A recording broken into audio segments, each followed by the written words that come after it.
Hello, you're listening to a brand new episode of Popcorn Podcast with Lee and Tim, where this week we're bringing you our review of the Super Mario Brothers movie.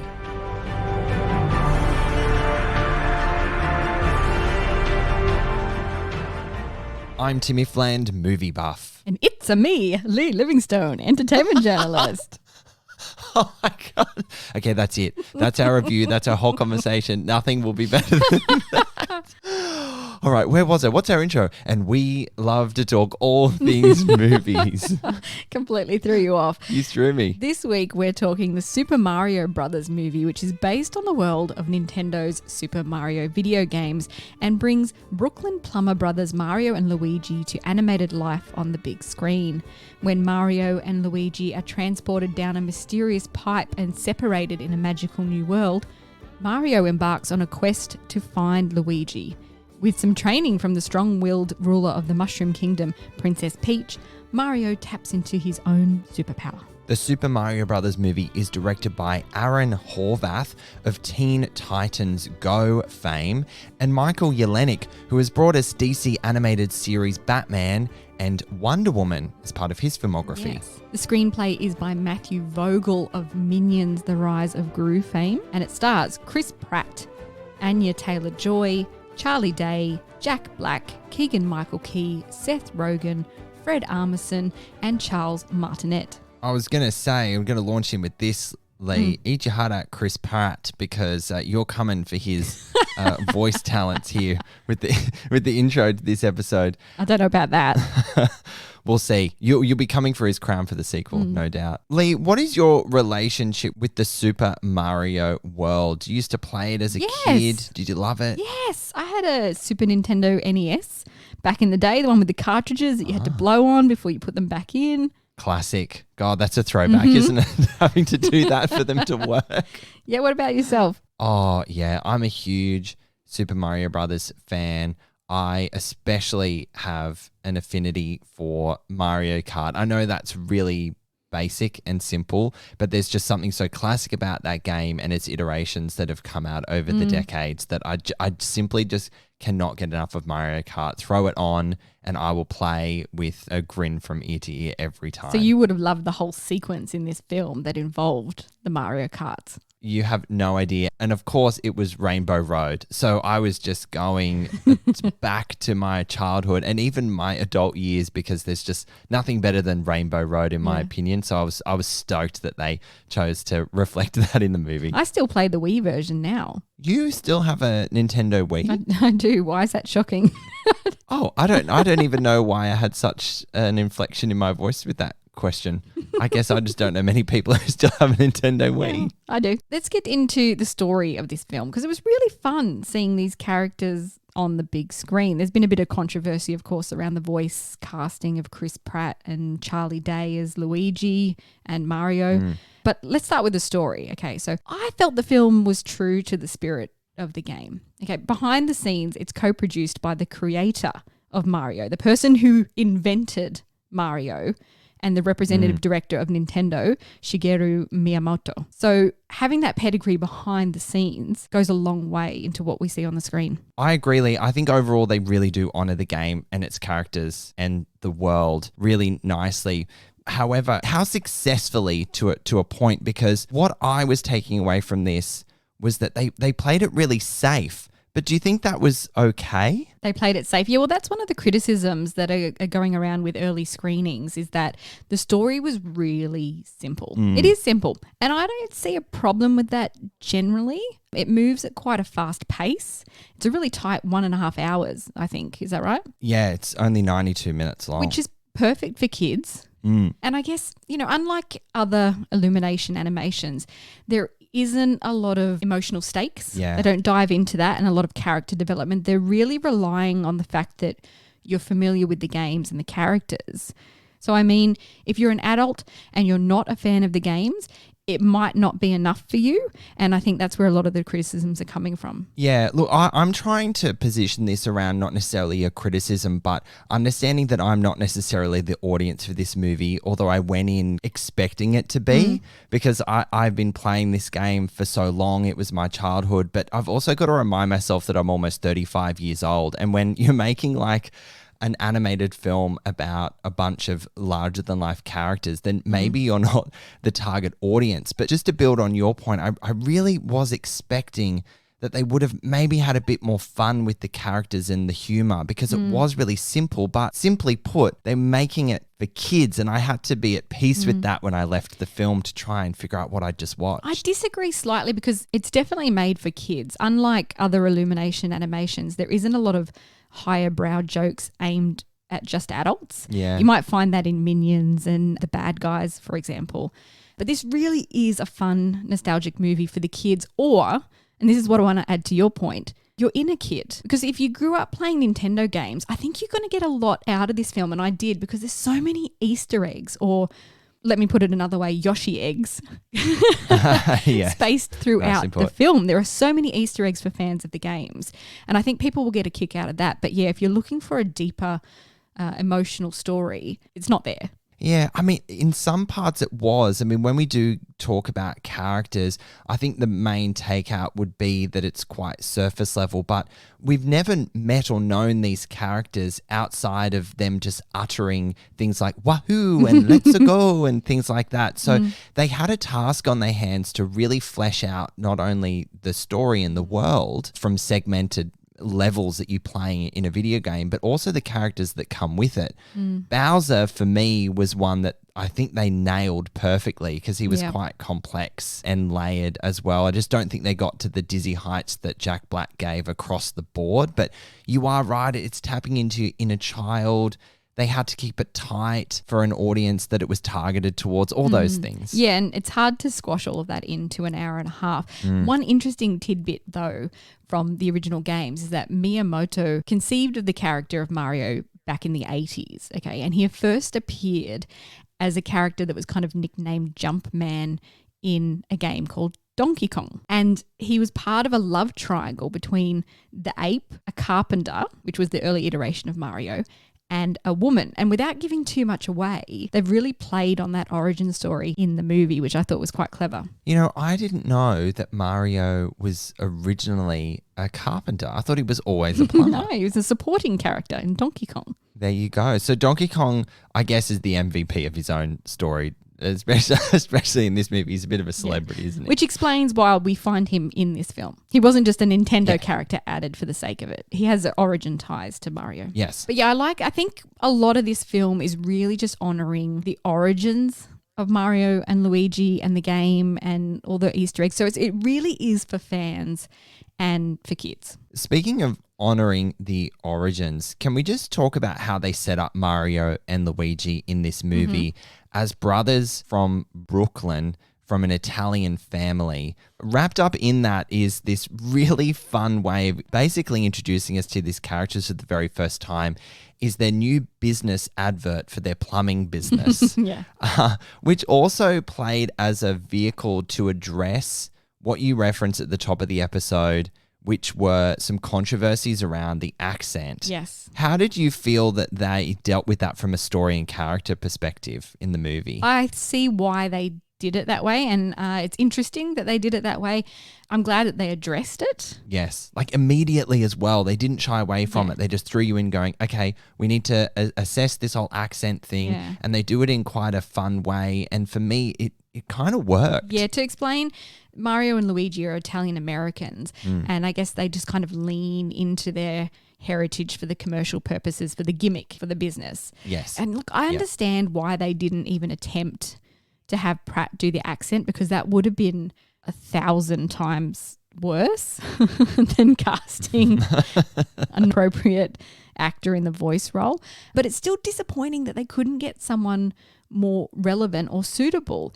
It's very cynical, but what they've done is they've chosen someone like Chris Pratt to hang the box office success on. Yeah. But when you've got an IP like this that is so popular, people were going to go and see it anyway. You're so right. Did they really need the name like Chris Pratt to be the voice of Mario? Because Mario is what people are going to see, not Chris Pratt as Mario. No. And in the context of the film and the way they addressed the accent, Chris Pratt didn't do a bad job. I don't think he did a bad job. He's quite good at voice acting. We've seen him in the Lego movies and all those kind of things. But yeah, I mean, they could have even got the original voice actor who voices the games. He still voices the games, Charles Martinet, and he actually makes an appearance in this film as Mario and Luigi's father. Ah, is that his voice? Yes. Oh, okay, that's nice. That's cute. He is the original Mario and Luigi. And I don't know why they didn't get him to do Mario. I think it's just this ingrained thing that Hollywood does now where the names behind the voices need to be big Hollywood actors.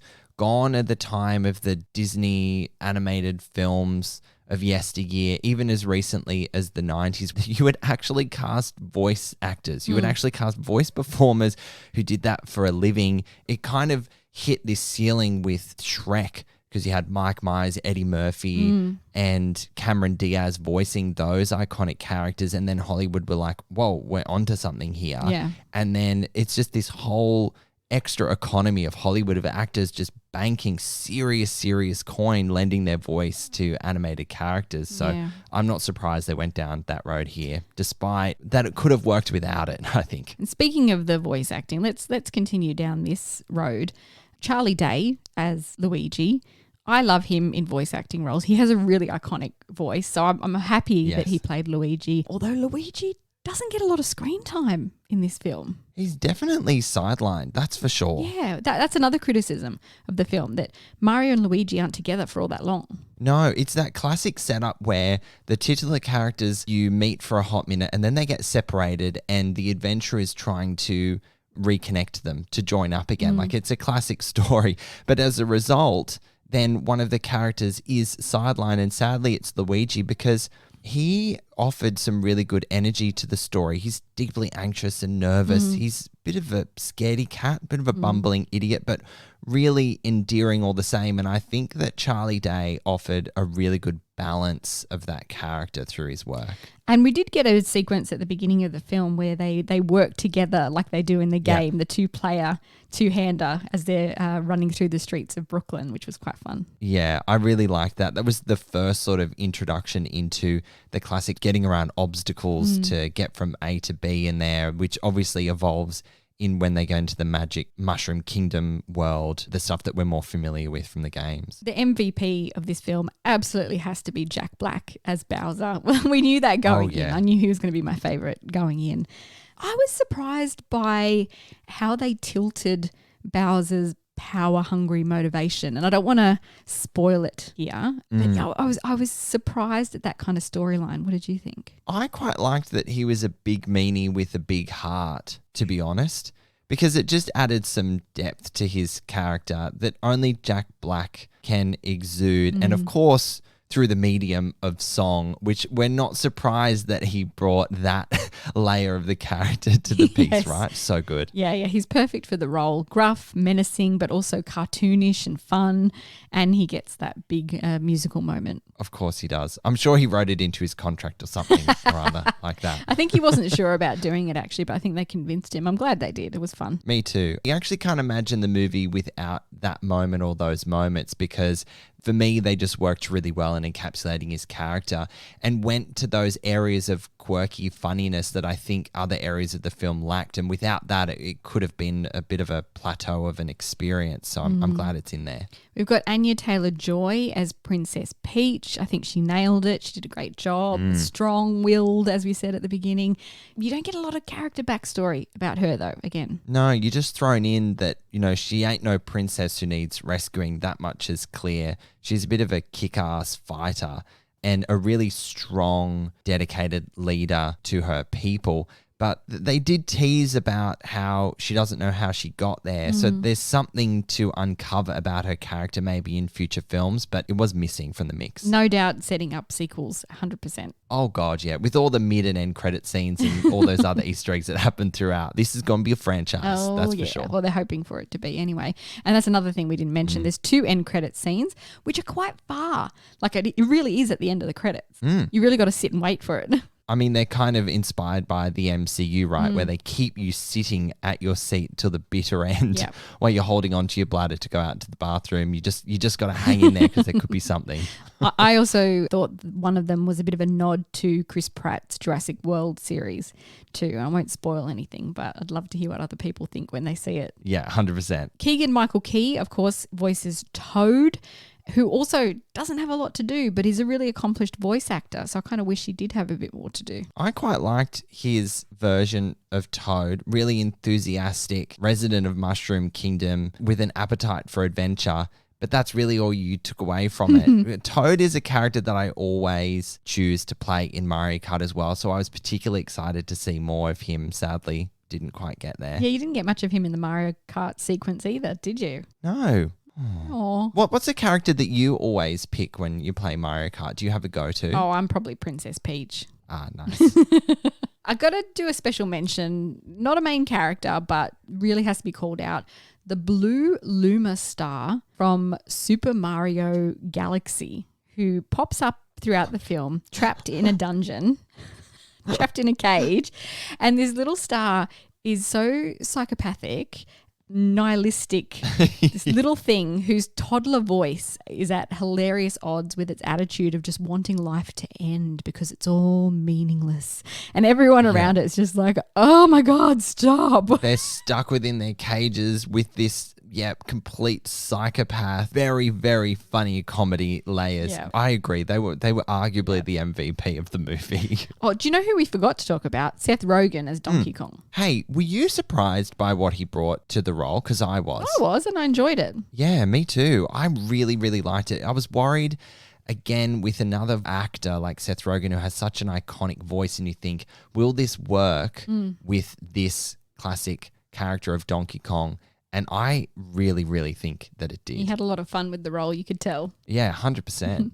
Can we talk about the animation? I just love how the characters were brought to life visually. The animation team should be really proud of themselves. Big pats on the back for everyone involved because it looks fantastic. For me, it was the biggest strength of the film, and Illumination Entertainment know how to deliver in this space, especially when it comes from animating and bringing to life characters. They had a task on their hands to give a life to these characters that we haven't seen in this way before.